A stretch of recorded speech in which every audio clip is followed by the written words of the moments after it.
Zenix Hybrid udah pernah kita tes sampai mogok dan satu tangki sanggup jalan 1.200 km lebih. Sementara Yaris Cross Hybrid tahun lalu kita pakai mudik dan konsumsi bensinnya lewat dari 25 km per liter. Nah, mudik tahun ini masih saudara juga sih, tapi mobilnya agak gedean, yaitu Corolla Cross HEV model year 2025, paling baru, update-nya lumayan banyak, dan ini versi termahal alias seri GR Sport, yang tentu ada bedanya juga ya. Untuk jalur mudiknya sendiri ke Jogja lagi, dari Bandung, dan tentunya kita jalan-jalan sambil makan, berikut nangkep belanjaan. Kita lihat nih, apa dia bisa seirit saudara-saudaranya, dan dipakainya enak nggak sih? Selamat tonton Auto Fun Indonesia ya!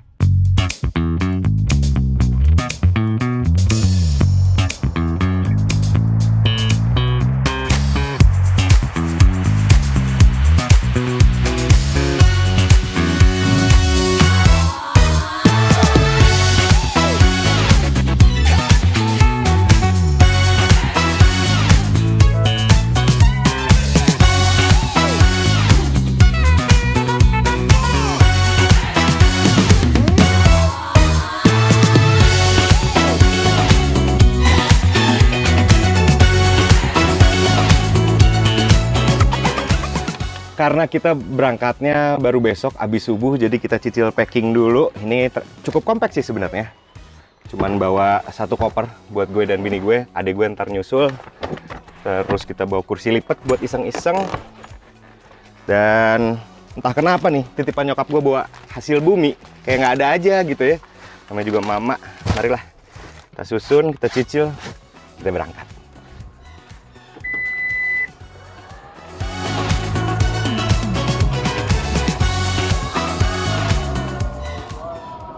Oke, sehari sebelum berangkat kita penuhin bensinnya dulu satu klik, yang mana kapasitas tangkinya tuh 36 liter. Supaya pas nanti menuhin lagi ketahuan nih habis berapa liter. Tapi nggak sampai habis apalagi mogok ya. Dan selama kita pinjam mobil ini 2 minggu, ada kali kita ngitung full to full sampai 4 kali lebih. Yang mana hasilnya emang seru. Buat catatan, isi tangkinya bakal macam-macam oktan dan merek bensin ya, tapi minimal pakai 92. Nah, dari situ di hari lebaran baru deh kita berangkat lewat Cisumdawu buat nyambung sampai ke Cipali. Berangkat pagi, kosong banget sih jalanannya. Mantap. Oke, jadi kita ini berangkat persis di hari lebaran. Berangkat bertiga, ada gue, istri, sama ada adik gue di belakang.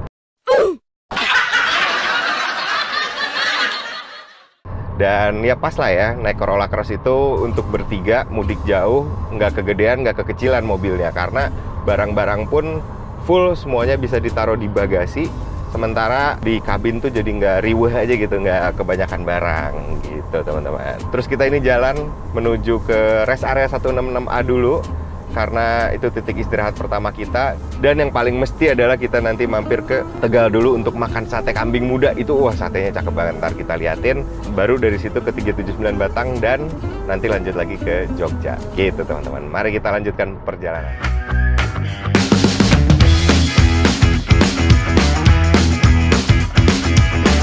Karena masih pagi, kita mampir dulu di rest area 166A buat sarapan. Dan ternyata di sini ada posko siaga Toyota juga yang standby dari sebelum sampai pasca mudik. Ini tuh ada di beberapa titik ya, yang selalu dilengkapin sama bengkel, lengkap sama ruang tunggu VIP. Jadi tenanglah kalau misalnya mobil kalian ada apa-apa. Dan biasanya di rest area besar, poskonya tuh jauh lebih mewah lagi. Nah, dari situ kita lanjut perjalanan ke Tegal buat makan sate tadinya. Tapi ternyata masih pada libur lebaran ya juga sih.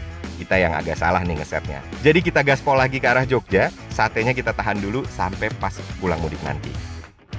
Salah satu keuntungan gue membawa hybrid adalah gue sama sekali tidak khawatir untuk ngecas mobil di rest area yang ditakutin itu penuh, atau misalnya range-nya kita belum bisa ngira-ngira. Jadi gue pun memilih untuk memakai hybrid ke Jogja ini karena kita pengen worry free lah gitu teman-teman. Cukup isi bensin, kelar gitu. Tapi efisiennya tetap baik. Tapi ngomong-ngomong soal hybrid, mungkin buat teman-teman yang belum tahu nih ya, ada beberapa rangkaian dari mesin hybrid sendiri gitu. Jadi pertama mungkin kita kenal mild hybrid. Mild hybrid itu memang hanya sebagai assist di start doang untuk start mesin. Jadi perannya memang tidak terlalu besar, kapasitas baterainya juga nggak terlalu besar, jadi perannya cukup minim lah gitu, tapi lumayan aja ngebantuin. Terus, nah ada juga rangkaian yang lainnya lagi, yaitu rangkaian seri, yang mana itu biasanya penggeraknya tuh pure dari motor elektrik. Jadi dari baterainya penuh ke motor elektrik dan langsung gerakin roda. Tapi sumber tenaganya itu tetap dari mesin yang mana perannya sebagai generator doang. Jadi sama sekali nggak ngegerakin roda. Sementara di Toyota itu mostly pakai rangkaian seri paralel yang mana bisa keduanya teman-teman. Misalnya kita lagi coasting, lagi cruising di bawah sekitar di bawah 90 km per jam atau kalaupun 100 km per jam tapi jalanannya agak menurun dan nggak butuh banyak akselerasi, dia bisa aja berubah di EV mode yang berarti bener-bener hanya digerakin pakai motor elektrik gitu ke rodanya. Sementara kalau kita butuh akselerasi lebih, butuh tenaga lebih, lagi nanjak, lagi nyalip, dan kita agak neken agak banyak aja nih ya si pedal akseleratornya, dia akan bekerja berbarengan juga sama si mesin bensin. Jadi antara mesin bensin sama motor elektrik kerjanya bareng-bareng, tapi tentunya nggak ada rasa perpindahan yang signifikan gitu. Maksudnya nggak ada rasa perpindahan tenaga yang kayak dari mesin ke listrik tiba-tiba cek gitu, nggak ada teman-teman. Jadi benar-benar seamless, dia pindah sendiri dan semuanya computerized, serta semua tenaganya itu di-delivery pakai transmisi yang memang dedicated buat mesin hybrid seperti ini. Jadi halus banget. Rata-rata mobil Toyota kayak gitu kok. Sekarang kan udah banyak banget ya mobil Toyota yang pakai hybrid dan sistemnya seri paralel, itu kayak ada Toyota Prius, ada Corolla Altis Hybrid, ada ini nih Corolla Cross Hybrid juga HEV, ada Alphard Hybrid, ada Yaris Cross Hybrid, udah gitu Zenix juga udah dikasih hybrid, serta line up Lexus juga udah banyak kan dia pakai hybrid juga. Jadi secara menyeluruh si Toyota boleh dibilang ya udah cukup jadi pionir lah dan jadi pabrikan yang cukup gencar lah bikin mobil-mobil hybrid gitu. Mungkin tinggal satu lagi ya teman-teman ya, Veloz itu mungkin nggak lama lagi harusnya punya hybrid juga, karena segmennya udah mulai luas banget nih, dari mulai yang mewah dulu, terus yang middle, udah gitu mulai ke yang bisa dijangkau kayak Yaris Cross Hybrid. Mungkin lama-lama juga kayak Veloz Race itu juga bisa kebagian hybrid, dan nggak kebayang sih itu iritnya kayak apa, karena di Corolla Cross ini pun iritnya udah luar biasa.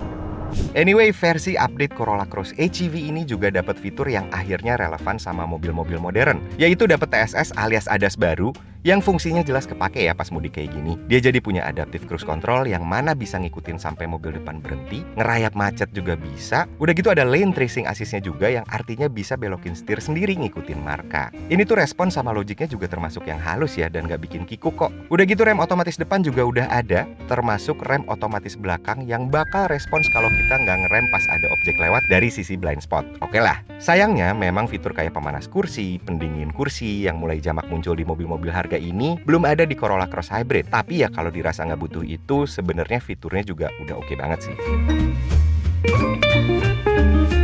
Karena jalanannya bener-bener kosong, abis jam makan siang nggak berasa udah sampai aja nih gerbang tol yang keluarnya Prambanan. Total perjalanan paling juga 6,5 jam, lama-lamanya 7 jam lama istirahat. Dan mobilnya emang agak kita siksa sih, alias sering dibejek manteng 120 km per jam, bahkan kadang nakal lebih-lebih dikit. Jadi nyampe rumah pun posisi masih terang.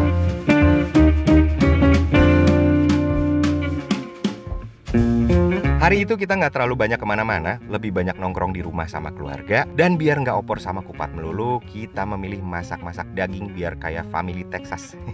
Tapi namanya ngegrill daging, mana udah jauh pula dari Jakarta, asapnya masih aja kecium sama Mr. Gundul alias. Udah mudik, masih ada dari teman-teman media lain nih. Oh my god! Muncul lagi aja di Autofan. Mas Nanda ini 2 kaki apa gimana nih? Mohon maaf.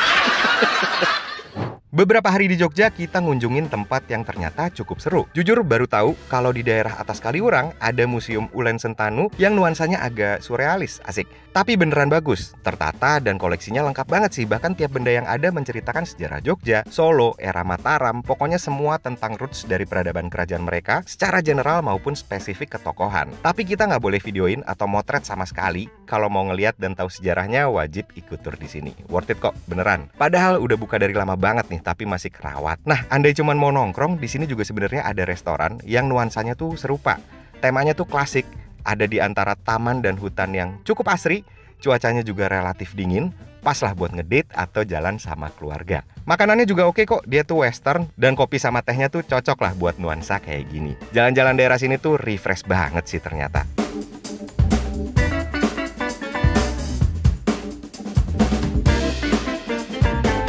Lanjut jalan-jalan lagi di hari besoknya buat belanja pernak-pernik di Kasongan. Agak jauh memang dari tempat tinggal kita di atas, cuma di sini udah ngetop dari dulu sebagai sentra gerabah, handicraft, atau furniture. Jadi emang banyak banget pengrajin atau galeri yang pasti bini-bini kalian nih senang belanja di sini. Opsinya tuh banyak, lucu-lucu, makanya istri saya juga anteng berjam-jam muter nyari pot, vas, sampai hiasan-hiasan baik dari tanah liat, semen, dan lain-lain. Harganya juga cukup affordable dan memang bentuknya tuh seru. Alhasil, bagasi Corolla ini seketika penuh aja guys. Nah, karena agak jauh dari mana-mana, mungkin buat rekomendasi teman-teman yang lapar abis belanja di sini, bisa makan proper di warung teduh yang lokasinya nggak terlalu jauh dari sentra handicraft tadi. Tempatnya juga gede, temanya makanan Indonesia, tapi memang bukan yang gimana banget ya rasanya, tapi ini proper. Oke lah untuk jadi opsi di daerah sini. Hari-hari besoknya jujur nggak banyak kita videoin sih. Selain banyak nyantai dan jalan-jalan daerah rumah, makan dan ngopi di daerah kota, liburan kita tutup pakai makanan basic dan normal, yaitu ayam goreng boberek. Ada di Jakarta sih sebenarnya, cuma pengen aja makan di sini dan kebetulan juga nggak jauh dari rumah. Nah, ini tuh mungkin teman-teman udah tahu ya, tipe ayam goreng Kalasan dan entah kenapa selalu enak ya. Meski biasanya ada juga nih yang tim Ibu Suharti. Nah, kalau kita sih sebenarnya suka dua-duanya. Tapi yang jadi pertanyaan, bener nggak sih antara beliau ini sebenarnya saudaraan?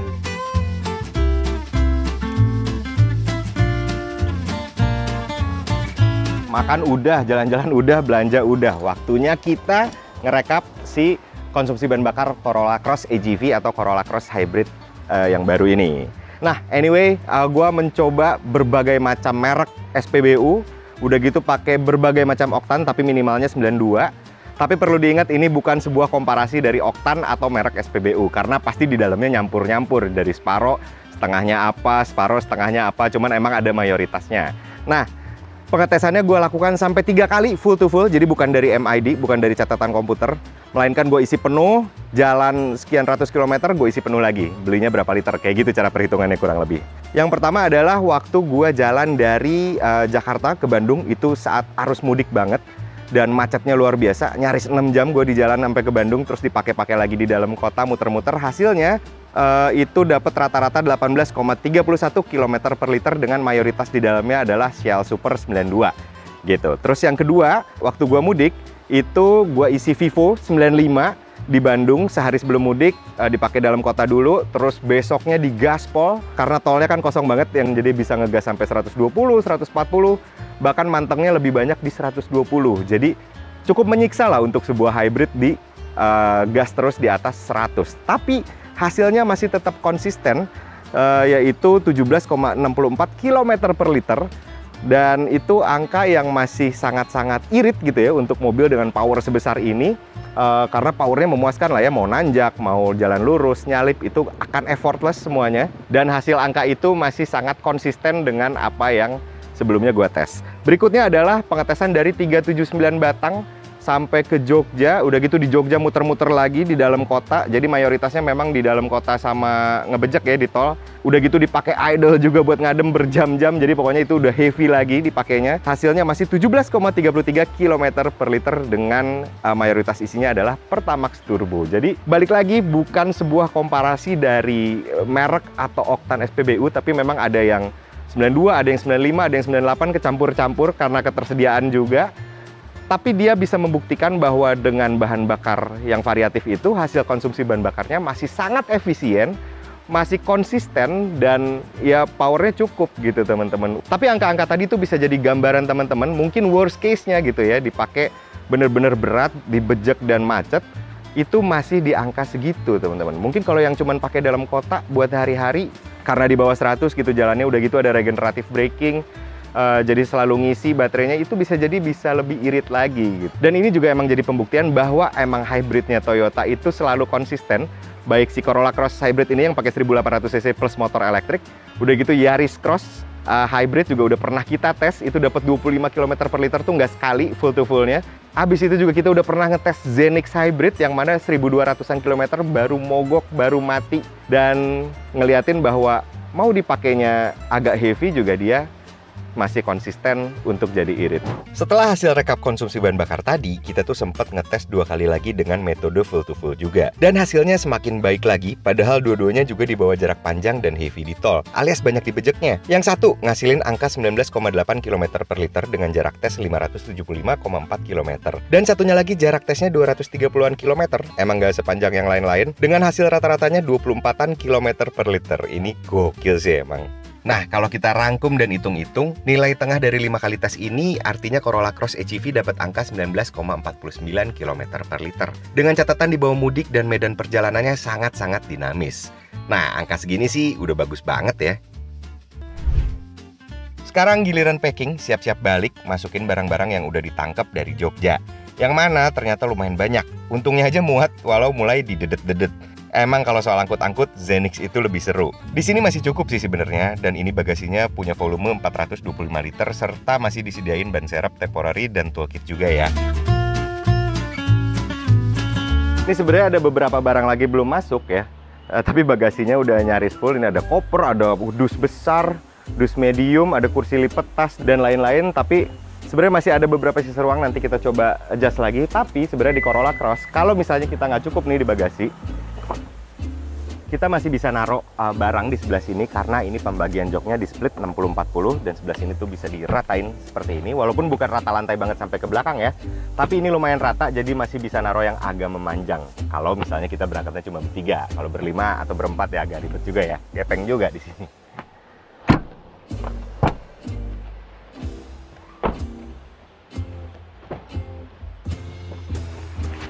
Oh iya, anyway, mobil ini juga udah memiliki beberapa update ya di Toyota Corolla Cross yang baru ini, yang bikin si mobil ini tuh fiturnya jadi lebih kayak representatif lagi lah gitu. Kayak ini head unitnya baru, displaynya lebih besar inch-nya daripada yang sebelumnya. Udah gitu fungsinya juga bertambah, jadi dia sekarang punya kamera 360. Udah gitu si koneksi Android Auto, Apple CarPlay-nya juga bisa wireless, jadi lebih mudah lah ya untuk konektivitas, bukan pakai tiling lagi. Udah gitu ketika kita pencet-pencet juga ini cukup responsif, si head unitnya enak lah ya dipakainya. Udah gitu si translasi audionya ini termasuk mobil yang oke banget. Terus tentunya banyak macam-macam lagi di dalam ya fungsinya, ada kayak buat ngecek e-money atau yang lain-lain, itu udah cukup canggih lah. Selain itu juga dia udah pakai electronic parking brake sekarang, udah bukan diinjek lagi yang di bawah tuh. Ada auto hold-nya, lebih praktis berkendaranya. Udah gitu pakai panoramic glass roof yang gede banget. Memang ini bukan sunroof, nggak bisa dibuka, tapi seenggaknya kaca segede gini itu bisa masukin cahaya yang lebih banyak dan bikin visualnya jadi lebih seger, apalagi kalau kita lagi mudik, perginya bareng-bareng banyak gitu. Selain itu ada fitur-fitur tambahan juga kayak wireless charger, udah gitu ada ADAS-nya, TSS-nya kan udah lengkap ya, udah gue ceritain. Terus update-update ini itu tidak hanya ada di versi JRS, tapi ada juga di versi yang biasa, yang mungkin kalau teman-teman nggak terlalu suka rasa berkendara yang sporty atau bentuk yang sporty, itu ada yang lebih simple lagi, yang versi yang lebih murahnya lagi, tapi itu sama lengkapnya fiturnya. Jadi oke banget lah si Corolla Cross Hybrid ini, si positioningnya. Sekarang mari kita balik ke arah Bandung. Siang-siang kita pulang ke arah Bandung, dan karena masih arus balik, jadi jalanannya tuh sempat macet pol sampai Semarang. Bahkan emang relatif sampai diem. Sampai-sampai kita pakai adaptive cruise control buat ngerayap-rayap. Untung aja nggak jauh dari itu ada momen pas ketemu kontraflow-nya, jadi cukup lancar. Oh ya, masuk jalur kontraflow gini, jalur lambatnya ada di sebelah kanan ya, deket bahu jalan. Baru yang sisi lebih kiri itu untuk nyalip mobil di depan anyway. Ibarat jadi kebalik gitu. Nah, abis berjam-jam nyetir, akhirnya kita sampai juga buat makan malam di sate kambing muda favorit kita. Nah, karena kemarin pas pergi kan masih tutup nih Wendy's nih karena hari Lebaran. Sekarang kita pulang ya, baru mampir ke Sate Mendo Wendy's ini, karena ini salah satu destinasi wajib kita lah di Autofun untuk mampir makan sate kambing yang menurut gua cakep banget. Ayo kita makan ya. Nah, ini tuh adalah cabang yang lumayan baru, jadi keluar tol itu langsung ketemu. Meski emang kadang bikin bingung, Wendy's-nya tuh pakai I apa pakai Y, karena di pelangnya juga beda-beda. Katanya sih emang karena ada kesalahan cetak aja, jadi nggak seragam. Tapi harusnya pakai Y, kalau nggak salah. Tapi yang penting, satenya emang cakep. Bukan tipikal yang berbumbu banget dagingnya, tapi gurih, empuk, tinggal kita rakit pakai kecap dan bawang. Makin cocok lagi kalau udah ketemu kuah-kuahan dari sop kambingnya. Pol, ini juga dagingnya empuk banget. Kalau lagi lewat-lewat Tegal, ini cocok banget sih. Tapi kalau boleh tahu nih, teman-teman punya nggak sih rekomendasi sate kambing muda di daerah sini? biar kita dapat referensi lebih luas nih. Komen di bawah dong. Dari situ perjalanan kita lanjut lagi, dan yang namanya mudik emang lebih banyak penuhnya sih. Dan yang namanya arus balik emang lebih banyak penuhnya sih. Baru kosong tuh kita di Cisumdawu dan nyampe-nyampe lumayan dini hari. Oke, pada intinya sih si Corolla Cross Hybrid atau EGV ini punya impresi yang serba positif ya setelah kita pakai nyaris 2 minggu dan dipakainya jauh-jauh gitu ya, dari Jakarta ke Bandung, Bandung Jogja, Jogja ke Bandung, dan hari ini mau ke Jakarta lagi. Dan si aspek-aspek positif itu tuh terbagi di beberapa hal gitu ya. Salah satunya yang udah pasti bahan bakarnya emang bener-bener irit dan konsisten. Di tol itu kita sempat bejek, sempat macet, sempat dipakai idle. Itu irit banget sih untuk ukuran power yang cukup gitu. Memang powernya ini bukan yang heboh, tapi ini udah lebih dari cukup untuk sebatas buat nyalip, sebatas buat di tol jalan kenceng, itu udah pasti bisa gitu teman-teman. Tidak kekurangan tenaga sama sekali gitu loh. Jadi rasio antara konsumsi bahan bakar sama powernya itu ketemu. Yang kedua, dia juga punya handling atau pengendalian yang sangat menarik gitu loh. Jadi ketika versi GR Sport ini punya setup suspensi yang berbeda, yaitu memang cukup terasa gitu signifikan, dimana memang karakternya lebih stiff, lebih solid, dan lebih firm gitu ya daripada versi yang biasa. Hasilnya ketika kita nikung kenceng, ketika kita ada jalan belok-belok, mobil ini tuh minim banget body roll, bisa teratasi banget gitu ya, dan rasanya tuh steeringnya jadi gigit gitu, walaupun perbedaannya memang hanya ada di setup suspensinya aja, nggak sampai ke rack steer. Tapi di lain sisi dia masih cukup nyaman ketika misalnya kita lewat jalan berlubang atau jalan bergelombang. Dia masih punya kualitas redaman yang baik gitu loh. Tapi memang kalau teman-teman lebih suka karakteristik SUV atau crossover yang lebih empuk, mungkin bisa lirik aja Corolla Cross yang versi biasa alias varian standar, karena harganya juga lebih murah. Tapi kalau yang ini memang khusus yang mungkin lebih pengen rasa fun to drive gitu di sebuah crossover 5-seater. Nah, soal kenyamanan juga dia cukup nyaman, spacious juga cabinnya gitu ya, nggak yang kecil gitu ya untuk ukuran crossover 5-seater. Tapi memang mungkin ideal untuk orang-orang kayak kita yang kalau pergi itu juga jarang banyakan, paling juga berdua, bertiga, atau maksimal berlima gitu. Itu masih cukup nyaman untuk digunakan, bagasinya juga masih cukup. Tapi mungkin memang kalau misalnya teman-teman lebih suka mobil-mobil yang besar, Zenix itu bisa jadi pilihan menarik di range harga ini gitu loh. Yang mana konsumsi bahan bakarnya juga menarik juga, irit juga karena dia udah hybrid ya. Terus space-nya jauh lebih besar gitu.